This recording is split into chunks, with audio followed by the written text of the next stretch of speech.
This is a podcast about both having autism and living with someone who has autism. My mom is Sonya, and I'm Josh, and this is Josh Has Autism. Hey everybody! Happy New Year and welcome to Josh Has Autism. Hey! Happy New Year! You threw me off. Yeah, it did, right? If that's not an example of you liking routine, I don't know what is. Yes, so everybody, thank you for being back with us, starting off this new year together. Yeah.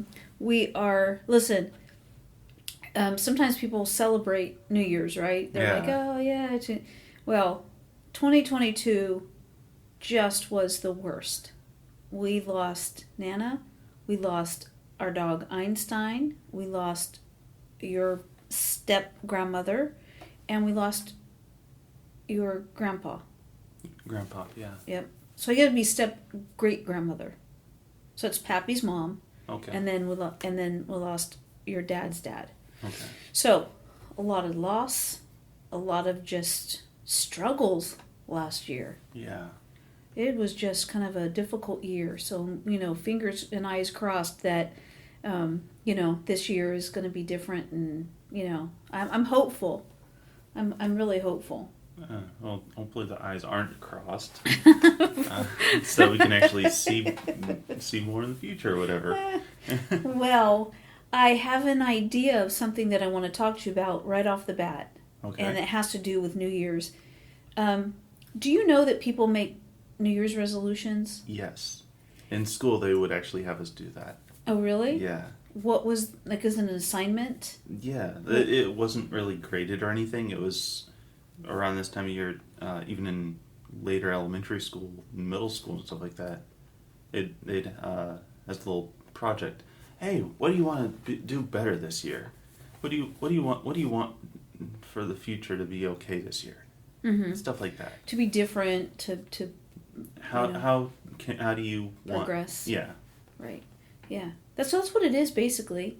And I don't know why it is, because I was thinking about this. We do a podcast on, New Year's and the resolution and stuff, and I just heard you in my head going, it's a day. Like, I can hear you, like this feeling of chill out. Yeah. It's a day. Don't put pressure on me. Why would I change like that? What would motivate me to do that kind of thing? I don't know. I can kind of relate, and because Valentine's, yeah. Your dad and I don't celebrate Valentine's, because, it's a made up thing. It's really a made up holiday where people, go out, and some people love it. Nana loved Valentine's. She loved getting spoiled. She loved, all that comes with it. That's Nana. Yeah, that's Nana. Well, for me, I'm just, I don't like being told what to do. So I guess it carries over in that I don't really want to be told when I'm supposed to love your dad, when I'm supposed to, get flowers or chocolates or whatever it is that, or go out.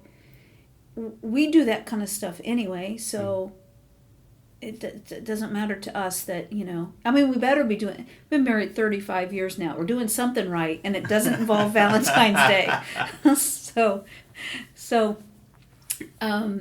Anyway, I still know what you're talking about. Just because it's a day that everybody says you got to do something doesn't mean you, personally, Joshua King, has to do that thing. Right. Yeah, so it's funny because I thought about this, but I'm still going to talk to you about this in this podcast, but it's going to be a little bit different. But I did hear you, in the back of my head going, it's ridiculous. It is ridiculous. Yeah. I know. But it made me think about what a resolution is. Yeah. When a person takes a certain aspect of their life and wants for that to be different and better. Because people just want to feel better.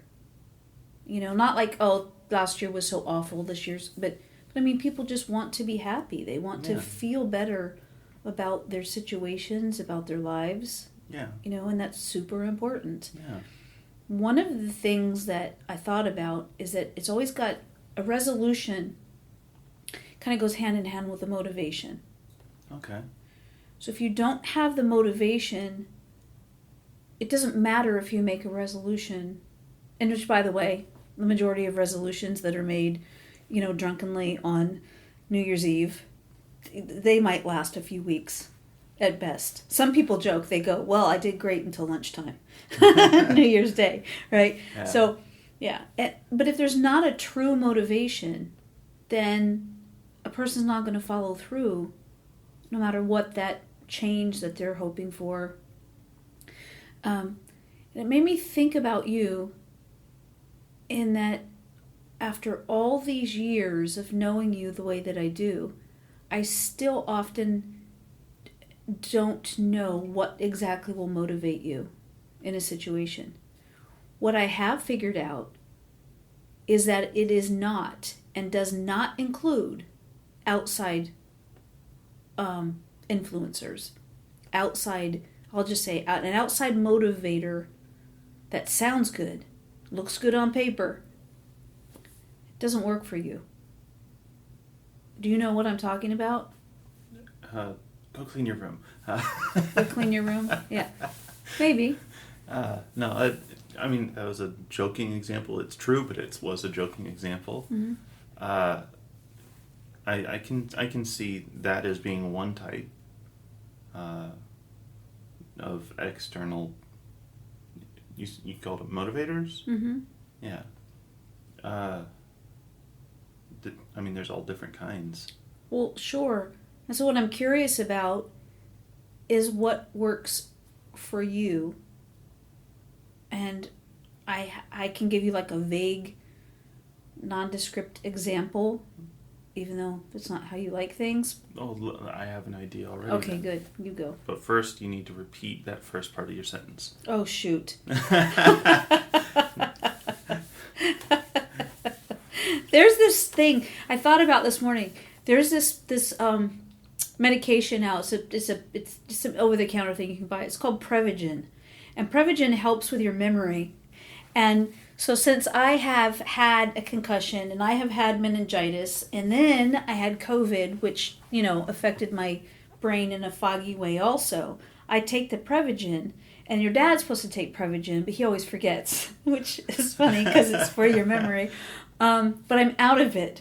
And so I'm like, as soon as you said, what did you say? I'm like, come on, I need to hold on. I need to put Prevagen on the list of things we're getting at the store today. Because I forgot to do that. Let me put this on here. You're actually writing it down. I am, because I am. We need to get that. Cause I honestly didn't even know you were on it. It helps. Yeah, it really does. Because the last time, my head is I can only take so many hits, right? And Yeah. so those things have affected my memory and my cognitive abilities, I feel like. And so, yeah, I take that and it really does help. So your question was for me to repeat, if I could repeat the beginning of that sentence. I don't know what I said, but here's what I want to know. What is the best way to motivate you? Have me be invested in it. How do I do that? How does anybody do that? That's the question. Well, you've heard a lot of people, right? Yeah. It's one thing that I've noticed even with me is, because I've seen other people have this issue too, is that what you may think that you would like or need or whatever, yeah, it's motivation, but it's not always it's not always true to what you're wanting or needing. Well, I think that if you need to make a change or you need to make something happen, without motivation, it's not going to happen. Right. I was saying in general, but not necessarily for change. Okay. But in regards to, so you're specifically asking me about change? Or? Not necessarily about change, but I mean, it's kind of what triggered this conversation, because New Year's, the resolution that people make, it involves change. You know, if somebody is already doing something, then maybe their motivation is to take it to the next level. You know, so even though it can be positive change or it can be in the same direction, it's change. So it made me think about that without the motivation, people don't get things done.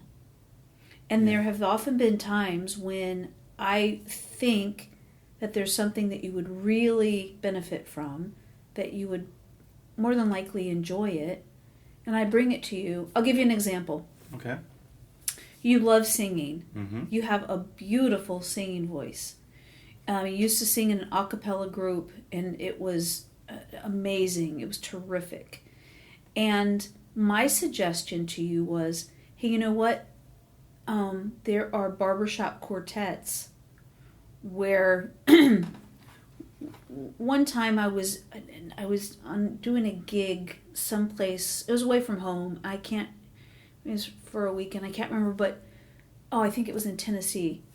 Well, one of the people that came to the show the Friday night that I was doing came up to me and we were chatting afterwards, and he gave me tickets for this competition that they had the next day.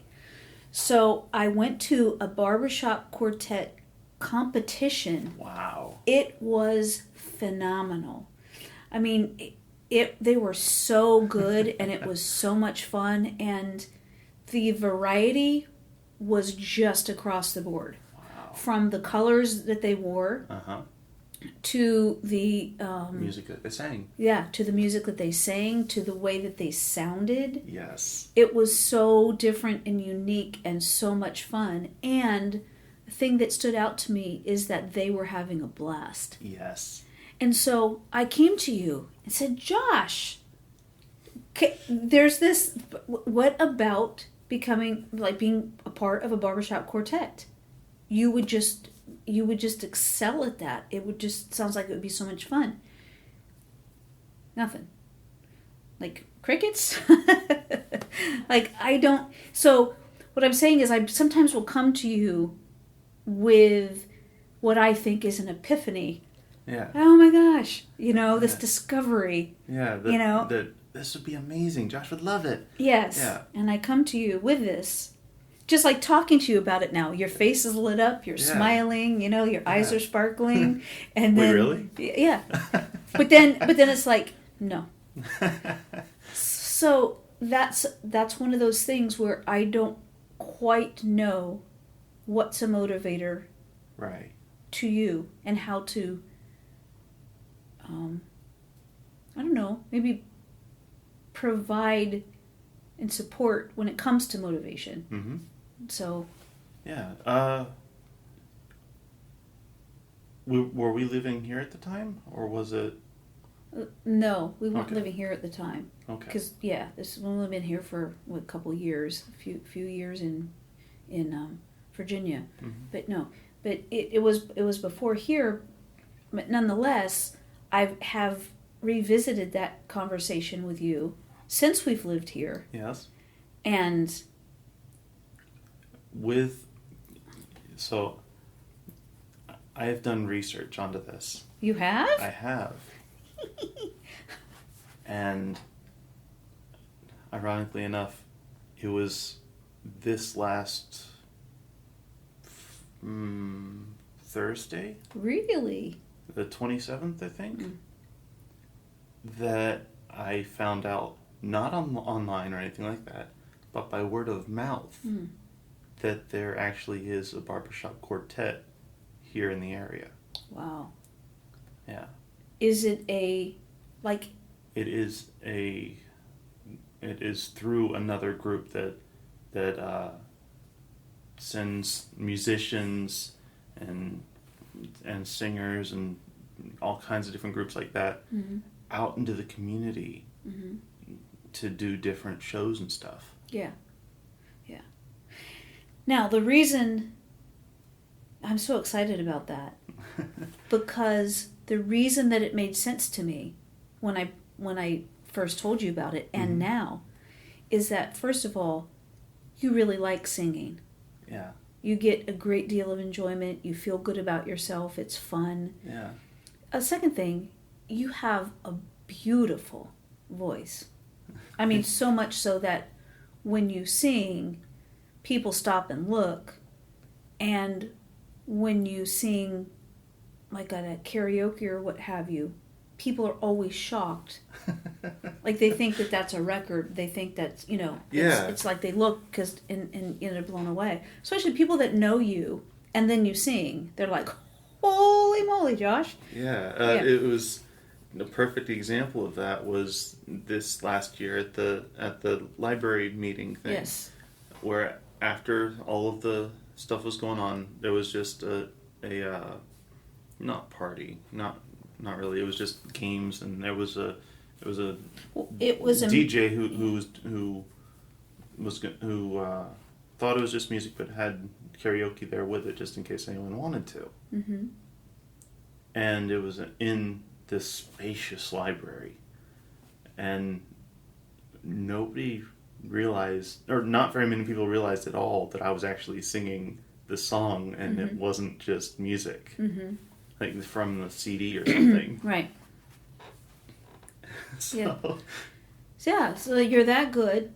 And yes, so this is a perfect example then of, please explain to me why now and why not, let's say, a year ago or 2 years ago or 5 years ago. What happened? What changed with you? Because from the outside, again, we're talking about like a motivation. Right. If I bring this thing to you, think it's perfect. Again, on paper, it's like, oh my gosh, this is the thing that's going to help for your confidence, going to help for you to connect with people. It's, it makes you so happy to sing. It's just all those things. Yeah. And it was a nope. I don't know what causes the nope. So, in this case, at least, I had already done research and had not found anything for male singers. Okay. I had found an all-female choir that was local, but there wasn't anything else that I could find. And that was this last year. Okay. 2 years ago, nothing was open because of COVID. Yes, correct. And 5 years ago, I had also done the research then because we were just coming into Virginia again. And I found the same thing I found last year, which was nothing that I could join. So you have been interested in it all along? I've been interested and curious about it, yes. It's not so much that I am constantly looking for it, though. Mm-hmm. I have a thought about it, so I look it up.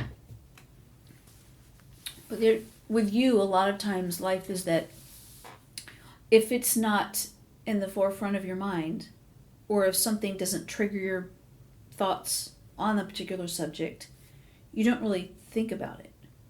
Well, yeah, you can't think about it if you're not thinking about it. So. No, but I get what you mean. Okay, so I can go based on what my mind. Okay. Pre-Prevision, when I was actually, able to do this on my own. Yes, I would have something, and then it would be in my consciousness until it was resolved, until it was handled, until it was, applied, right? Until it came to fruition, or however it is you want to say it. So for whatever subject that is. So this is different. My mind works different than yours. In this case, from what you had just said, it was resolved. There wasn't anything available. So I dropped it. How come you didn't tell me this? Like, I don't know. I didn't think of it. It happens a lot, doesn't it? In that I will bring things to you, and then just like this example, where you can actually do something about it, but it's when I'm not with you, and you don't say anything about it. So somebody, even today, like before this conversation, Mm-hmm. let's just say this morning that somebody had asked me, hey, is Josh ever interested in barbershop quartet? I would say, no, he doesn't want to do it. Because you've never said anything about it. Which goes along with the whole idea of, from the time you were little, I have to ask you the right question. Yeah. If That's yeah. If- And it's not even that I try and evade your questions or anything like Yeah. that. It for me, if something's not asked, if you ask me something that you're looking for an answer from me that I'm not. Well, even if this morning before this conversation, let's not say that somebody else asked me. That's true. That's a true statement. Yes. But if I had asked you, hey, are you gonna be in a barbershop quartet? You would say no. Because the answer is no. Because right now you are not in one. Right. You don't have one. Right. So it's not even that I'm trying to be dismissive or anything like that. Sure. It's the question you asked, I answered. Yes. It is not. This has happened so. I'm sorry, I'm laughing because it's happened so many times. Yeah, in our time together here so far, this has happened so many times where I asked you a question, you answer the question that I asked. You not don't the question add to. Yeah. I don't answer the question that you're not asking. Correct. And sometimes it is hard to ask that exact question. Like, you've trained me. So I should be better than this by now. It's not. Honestly, I think the best thing that could happen with those kinds of questions is if you add on explain in some way, shape, or form. Are you... Go with the question you just asked, the barbershop quartet thing. Yes. Are you interested in being in a barbershop quartet? That would be an answer of yes. Are you going to be in a barbershop quartet? Possibly. But the answer is no. Are you going to be? This is so unfair. I know. Get your Prevagen. It's not me. This one is not me. And I'll start taking 2. But this one is not me. This one is, oh my gosh, this is so frustrating. Okay, I get what you're saying. Yeah. And it's happened in every subject that anybody can imagine that we have had. There is always this option of me asking a question, thinking I have the answer, but you were answering specifically and nothing else outside of that. Right. It's like this moment, that specific question, here's the answer. Right. It's... And it's a lot of times it's not even that I don't think that it's that I'm trying to word it right so that it comes across correctly, let alone finish my thought.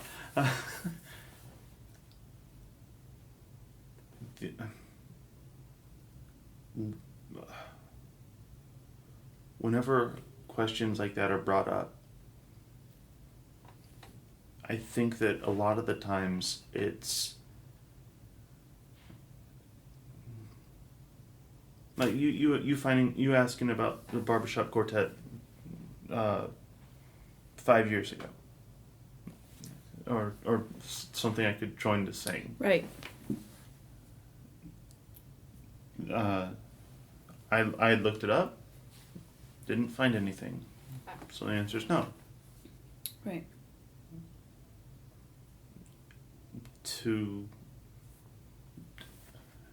I did not think to further explain that, yes, I would be interested in something if there was something here for that. Now, It doesn't occur to me to explain that, which is why I'm saying that it's a very good idea, not just for you, but for anyone having to ask these kinds of questions, that do ask these kinds of questions, to make sure to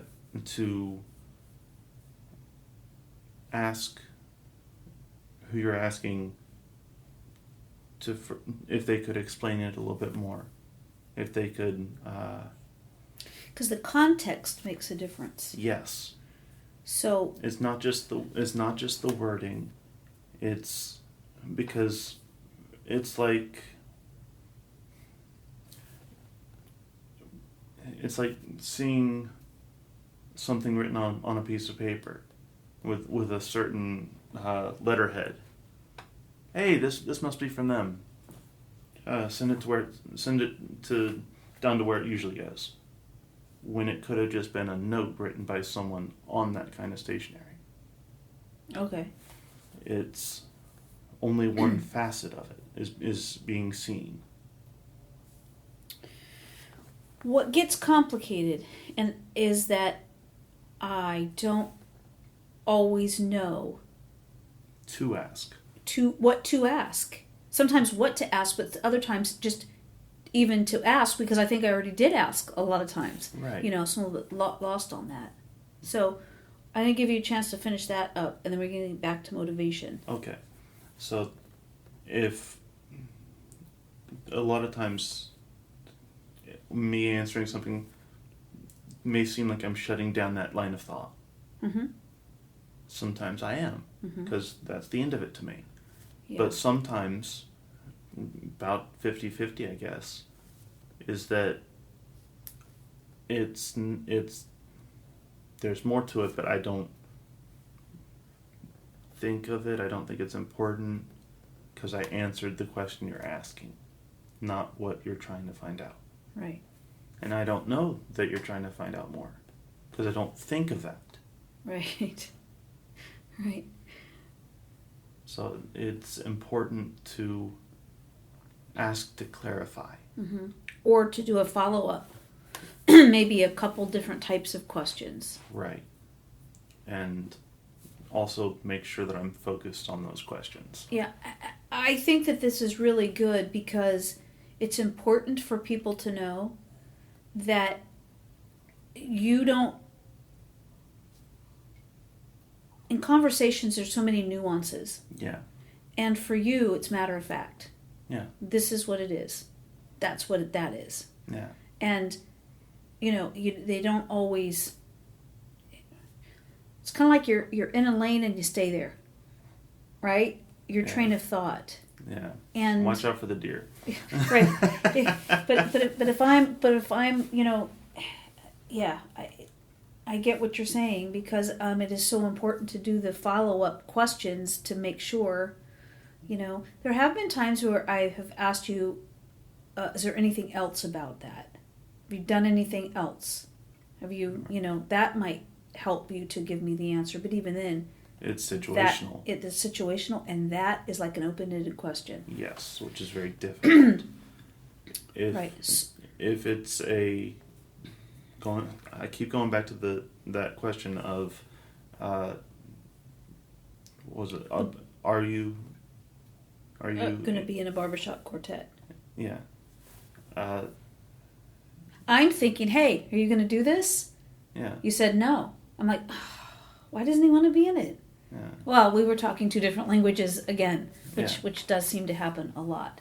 Yeah. So I think that it is important to not only give you time to process what I'm asking and give you time to answer, but also to clarify what it is that I'm saying. Yeah. If I'm looking for a specific answer to a specific question, I have to be specific. Yeah. That's the bottom line. Okay, we good? I was just going to reiterate it one more time. Okay. That if you ask a question like that, make sure to add on and to let me know that you're looking for more than just a yes no answer kind of thing. So what if I said to you, I'm trying to find out if you are interested in being in a barbershop quartet. Is that a good starting point? It is, but it's not a question. You're right. I'm not trying to be nitpicky. It's that I'm waiting for more. Okay. To find out what you're asking. Okay. In that instance. See, for me, that's specific. That's like an opener. That's like. Okay, that's exactly what to see it as. Is an opener before the question. Okay, got it. So it is like when you're giving a speech. You tell them what you're going to tell them, and then tell them what you told them. Right? To clarify, yeah. That's a very good way of putting it, yeah. Yeah. You bring up the situation, you ask the question, and then you clarify. Yes. Good deal. Give me 5. That was cool. Now I have a better understanding. So very cool. Very cool. All right. Let's get back to motivation. Yeah. All right. What is it that you find the most beneficial for you to get things accomplished? To not only be invested in it, but be looking forward to it as well. And there are instances where it still won't happen, where the motivation still won't go through. Well, I've seen it where there are things, situations, experiences, opportunities that come up, and I feel like anyway that you really are looking forward to that. You really are happy about that situation or opportunity. Mm-hmm. And yet you couldn't tell from looking. right? Like you really are not I don't expect you to rock around giddy all the time about something. But a lot of times when people are excited about something, there's a bounce in their step, that kind of stuff. Or a conversation about it. Yeah. And I'm not always going to be, I think the phrase is emotive about it. Yes, I agree. And which can be confusing for those people like me that are not on the autism spectrum, that, that can be confusing. Right. To an outside perspective, absolutely, I understand that. Yeah. It's not just quote unquote normal people that have that issue, though. Because even with me and Connor, I don't know if he's really excited about something sometimes, because he's not always usually he's very over the top excited, and he's a little kid. Yeah. So he's just always running around and everything. Yeah. But I don't always know if he's excited about something. Usually he'll let you know, but sometimes he's not. Mm-hmm. Even if he is excited about it or whatever. Mm-hmm. And he's also very particular. So, in talking about recognizing that in somebody else that has autism, you're saying you even have a hard time recognizing that in your own nephew, what's going on there. Yeah. So what I mean is that it's not just. I see what you're saying. Not just like I said, quote unquote normal people who have issues understanding that it's everyone has from an outside perspective. Yeah, and we'll just say that's quote quote quote normal quote quote quote, because there's no such thing. Right. Right, really. When it comes to, since you brought Connor up, he's very particular. Oh yeah. About some things, and so I think that, and when something's happening, you would think that he would be a certain way. He actually could withdraw sometimes, before the elation, right? Right. So, a simple example is that he got drums for Christmas. Yeah. When he first saw them, he didn't know what to do, so he walked away from them. And if you saw that, you would think, oh no, he doesn't like the drums. The fact is that it felt, I think, a bit overwhelming because it's something that he really wanted. Yeah. And he said every kind of drum there is, and he's got this big drum set. It's blue, his favorite color. Yeah. And I think he was overwhelmed. Yeah. So what he did was, that emotion was like, oh, what do I do with this? He withdrew. Yeah.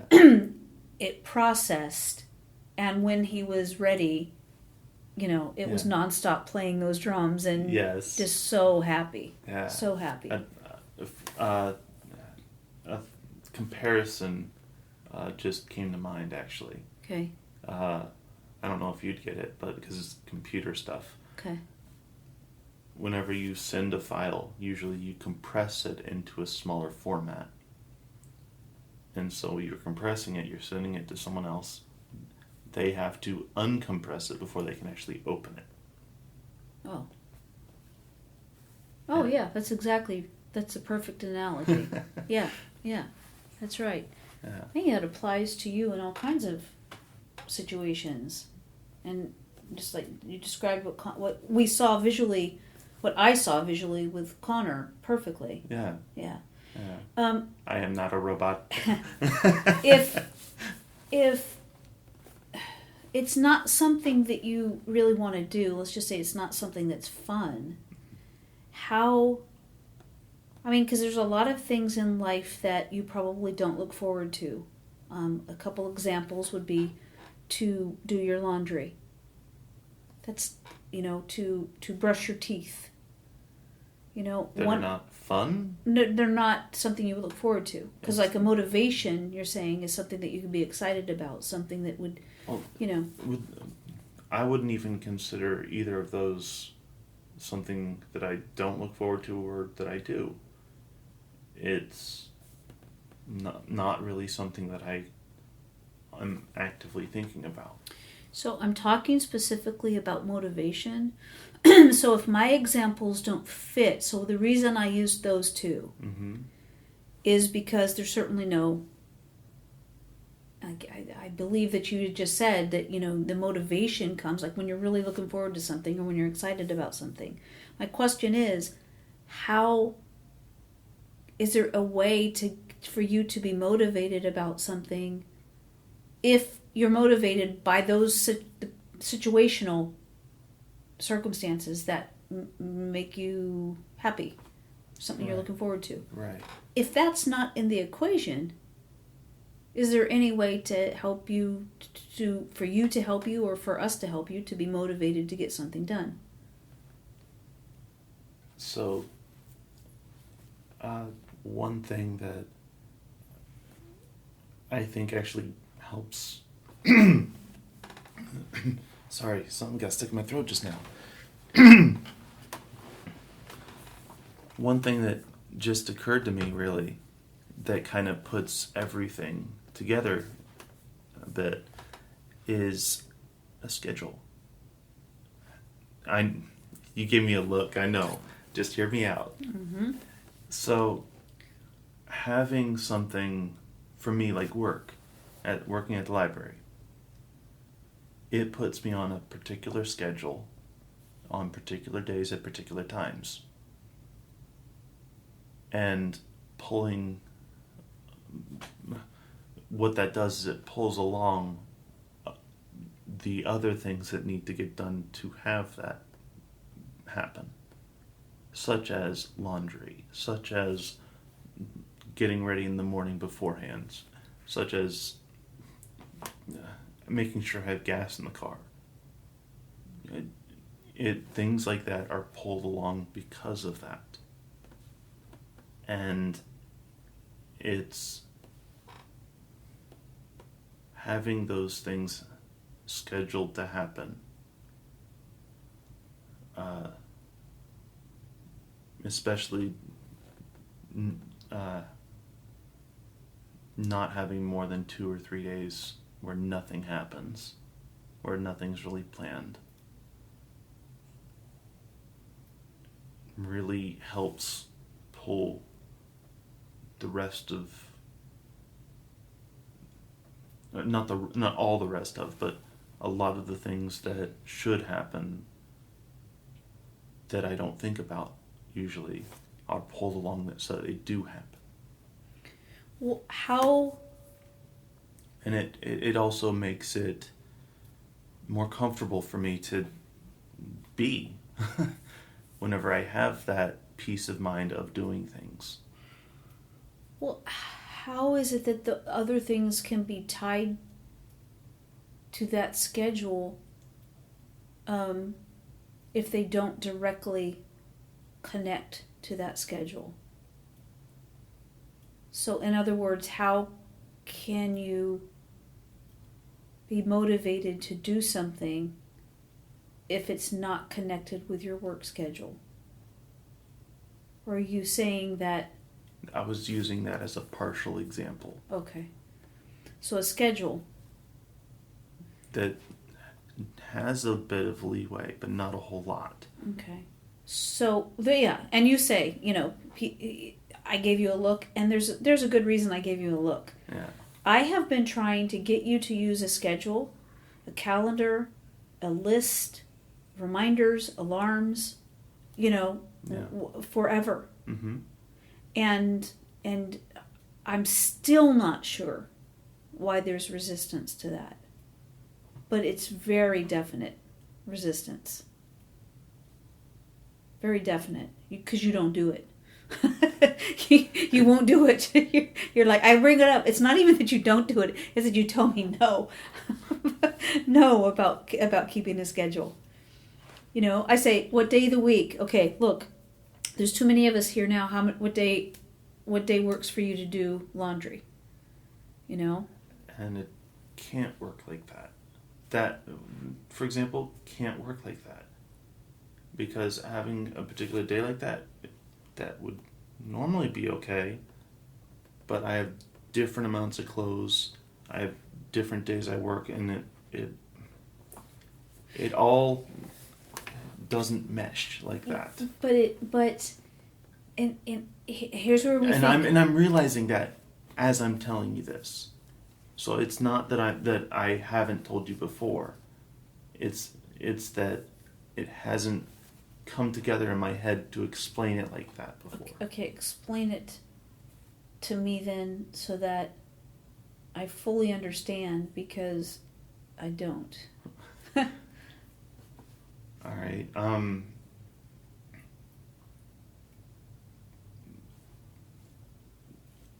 Let's say you have a Thursday off. Okay. That's your day off work. Mm-hmm. Typical day off work. There could be a week where you work Thursday, but most of the time you have a Thursday off. Right. So, regardless of how much laundry there is, couldn't you do what's dirty, wash what's dirty on a Thursday of every week?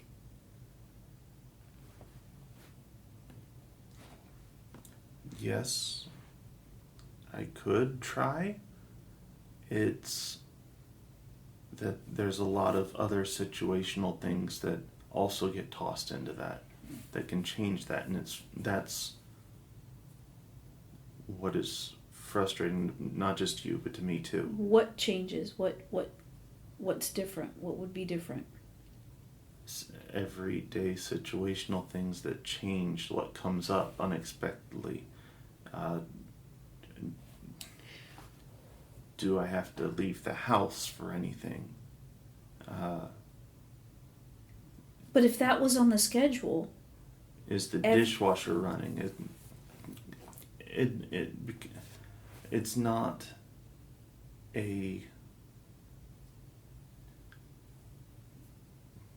There's so many different factors that can change that it frustrates me, but I know that it doesn't just frustrate me, because it is amplified even more for you, because it's frustrating me. I get frustrated, and yeah, Okay, so you said about a schedule. yeah. Okay. Let's just say, let me ask you it. So if you would be motivated, and I know this is just an example, Mm-hmm. but if you would be motivated to do laundry, and we had a set day, and it was on the schedule, so what if that was the priority for that day and that particular time, so that we could make it so the dishwasher is not going, that you don't have to be out for an appointment on that particular time, or getting ready for an appointment at that particular time. It feels like this is one of those conversations where I thought that I had the answer, but I don't have enough information. Yeah. Yeah, because It's Are you- also it's, are you saying that that's why in the past you said no about a schedule? because it can't plan for everything, right? Sometimes there are things that you can't plan for, and then sometimes in a controlled situation like here at home, if You call that controlled? if you well, except for when the kids are here, the grandbabies, yes. Listen, we can make it so that on Thursday at a given time, that's your laundry time. And that, it's understood at that time that this is what's going to happen. So the dishwasher's not run. There's no appointments made for you during that time. I mean, it can really become something as, routine as you going to work. Because regardless of what else is going on, the problem comes in that in this particular case, we are talking about motivation, and you had to borrow a pair of dad's socks because you didn't have any clean. Yeah. That means to me that you went through all of your laundry.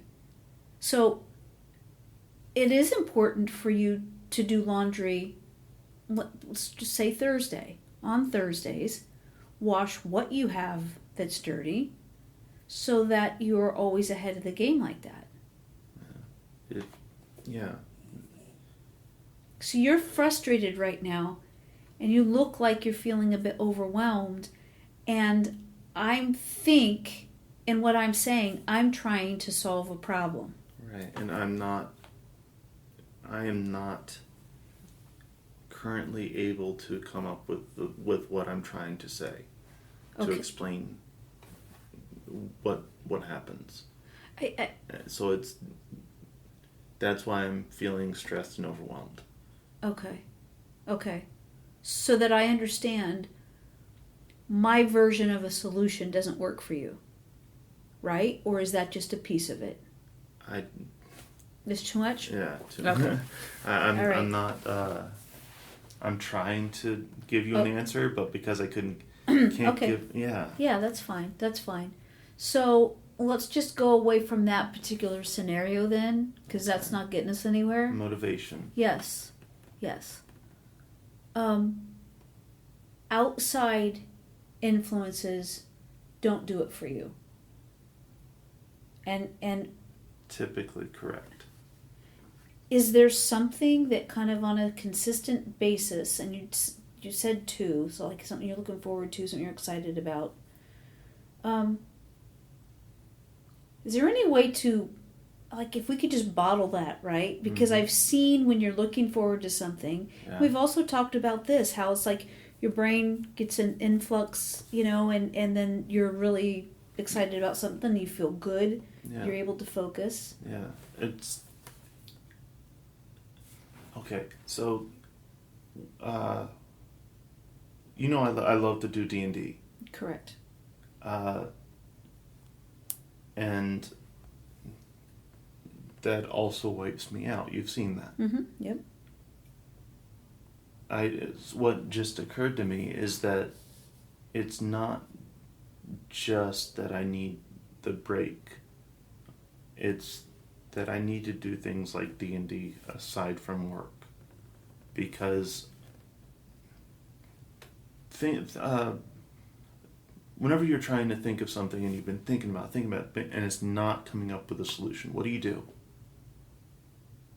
You go to something else to reset your mind. You just step away from it for a while and come back with hopefully fresh viewpoint. Yes. Yep.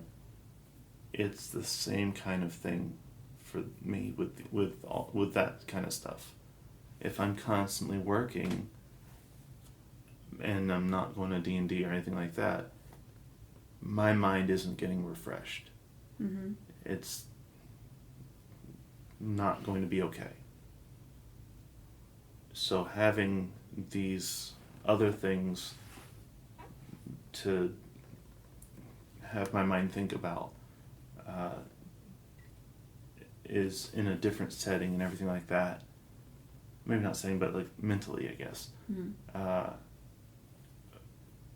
Help settle my mind. And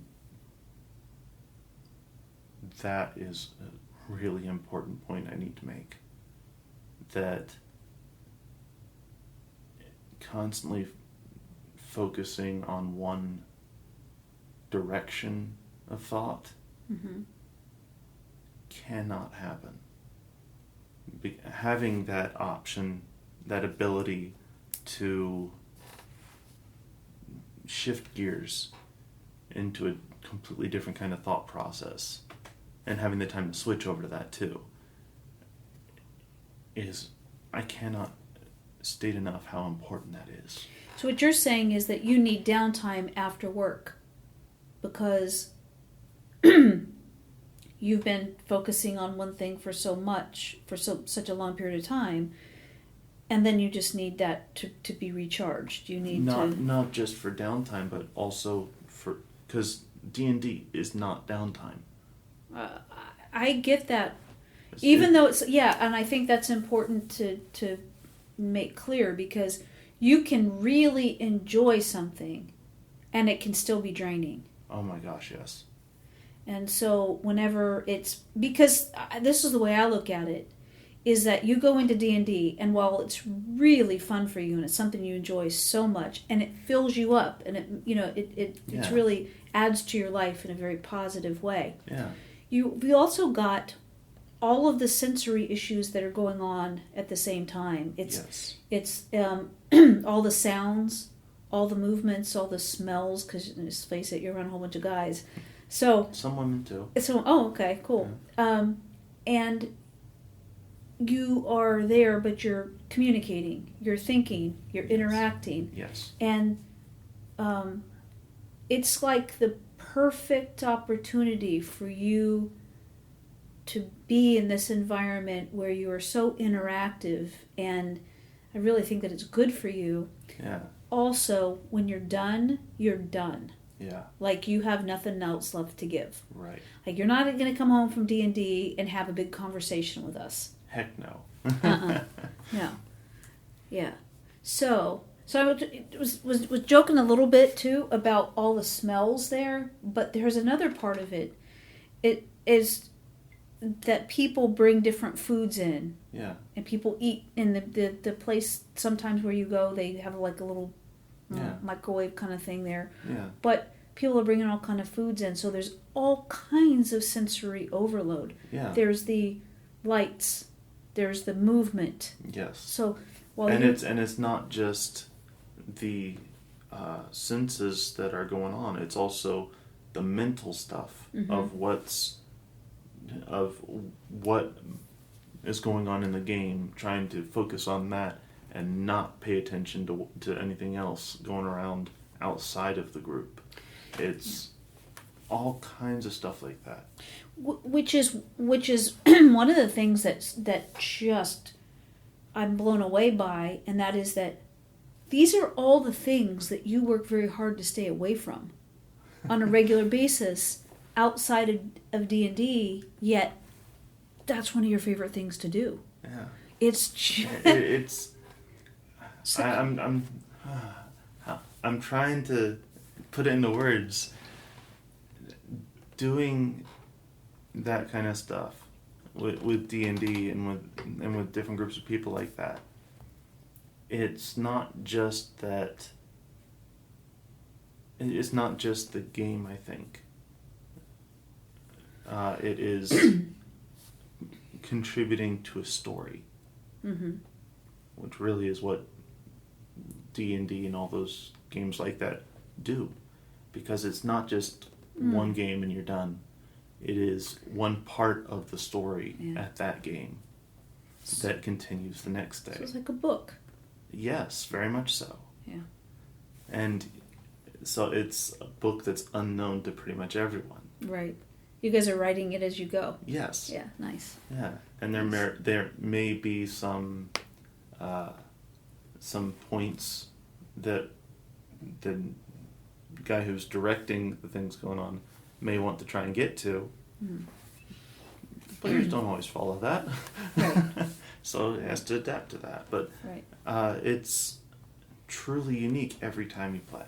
Right. So but on top of all that, on top of the story, on top of the senses, there's also the math and rolling the dice to find out what happens. Mm-hmm.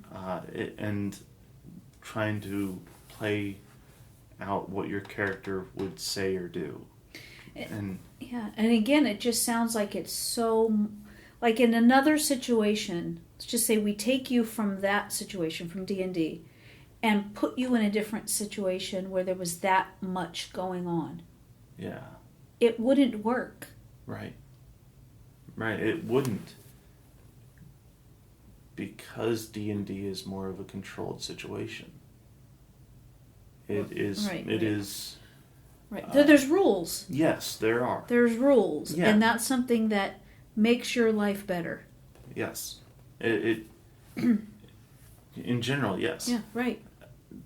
In this case, it's also that the people that you're surrounded by are not just strangers. They are absolutely willing to help you out if you have any questions. Right, right. They are there to help you in the game. Mm-hmm. They're there to help you out of the game. Mm-hmm. It's and they're all interested and invested. So you all have the same mindset. Yes, very similar. Yes. All right.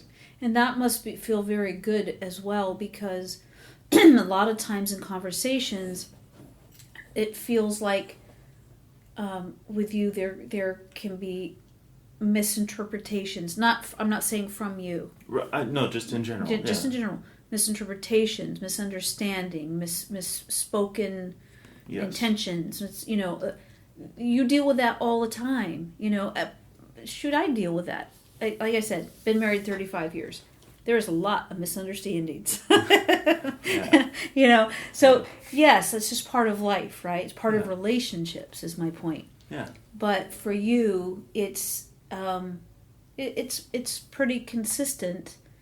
And if it's not, and I think I really like the way you put that, it's a controlled environment. Yeah.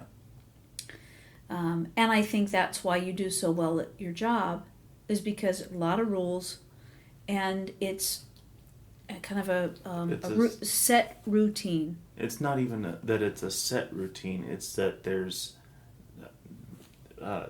if then. Yes. Kind of things. Yeah. Where if this happens, then then you're supposed to do this. Right. Well, so today my intention was to talk about like motivations because of the New Year's and everything, right? Yeah. And what I tried to get to, and I don't really know that we got there. So, but it's time for us to get to other things here, and come back for next week. But my idea was that in motivation, seems like there's a positive reward or there's a negative consequence a lot of times. And with parents, you're always kind of like deciding what's going to help my child move forward, what's going to help them to do this on time or at all, or whether it's getting up for school or doing schoolwork or whatever, Right. chores, whatever it is. Right. And parents are constantly kind of going, well, okay, if there's a negative thing, I'll take a game away. If they do this, they got to do this to do this, or else they have to do this to earn this. And I think that the other way is just to recognize that kids, it doesn't matter. I look at you, you're my kid, but you're also this amazing being that I just am fortunate enough to spend my life with. It doesn't mean, like, I don't know, I never thought like I wanted to put like all these rules on you, because you don't follow them anyway. But I try not to I chose the way of positive reinforcement, tried to, more than negative. But the reason for talking about motivation today is because I still don't have it figured out. Right. I still don't know what gets you there. Right. So I wanted to talk about that today. I mean, I can say from personal experience and from seeing you growing up that from elementary school through high school, having homework to do, being at home after school, there would be so many different distractions and everything else like that I would have a lot of difficulty doing homework at home. And towards the later half, especially the later half of high school, if I got my homework done at school before school ended, things were a lot easier. I've noticed, looking back at least. Mm-hmm. It didn't really help us with long-term projects, but... Right. And that's a different subject, but because you brought it up, I'll just say that and I think I've mentioned this before, but just real quick, is that one of the two things that helped you is that when you got home from school, we would play catch. That was the big one. Whether it was football or baseball, whatever it was, you had that opportunity. And then, you would get a snack, we'd play catch, or, you'd go on the trampoline, something that was just a release for you. It was setting my mind to a different thing, a different flow or whatever. Yeah. Before coming back to it with a fresh view. Mm-hmm. And no TV. No TV. Because once the TV was on, it was over. We couldn't get you back. Even if it wasn't me watching it. Turned it off, right. So what we did was, that was the routine. Snack, play catch, or trampoline time, bike time, skateboards, whatever it was. And then, but most of the time it was catch. Yeah. And then bring you in, you'd have to sit at the same spot all the time, and I would put Bach on. Yeah. And that really helped you too. Bach, Beethoven, yeah. But it was mostly, I did like an experiment. Yeah. And when it was Bach, you did best. Yeah. So I really do think that was it. Okay. Yeah. So anyway, this is as a little side note because here. Some music would actually focus my attention on the music, not the Yeah. homework. Right. Yeah. But anyway, yes. So we're trying to I understand you better after this conversation than I did. So I think that's pretty cool. Yeah. So everybody that's listening, I just want to say at the start of this new year, I want you to know that I have received emails and messages, and I appreciate you so very much. And last year was just kind of horrific. And as the year went on, especially, I would say lost Nana early on, but then it just kind of, everything just began to be kind of piled on, it seemed. And I have not done a good job at getting back to you. I haven't returned phone calls or emails, and I just want you to know that I appreciate you so much for the connection. And one of the things we're going to do, Josh, next podcast, I want to start off here. I got a really insightful email by somebody that listened, and they had some insight as to a podcast that we had just done recently. Oh, cool. And I think that that's where we need to start. All right. And take their insight and help us out. And then I think gonna maybe see if one or two people want to join us on that one. I have a couple people in mind. Cool. And Richard, you know who you are. He's good people. Yeah, he is good. He is good people. He is good people. And I have a friend Kelly as well that has a different point of view, which is really super interesting. And I think she might have a lot to add if she's available. But cool. Anyway, so the reason I'm bringing this up is I just want to apologize that for not getting back to you, for not returning those messages. It means so much to me that you've reached out in the losses that we've gone through, the sicknesses that we've gone through, and it was just overwhelming here, and so I didn't get back to you, and we're starting a new year. Talk about resolutions. Mine is to make contact with all of you that I just cherish so very much. So you'll be hearing from me soon. And on that note, thank you everybody so much for listening. And we will speak with you next week. Love you. Bye.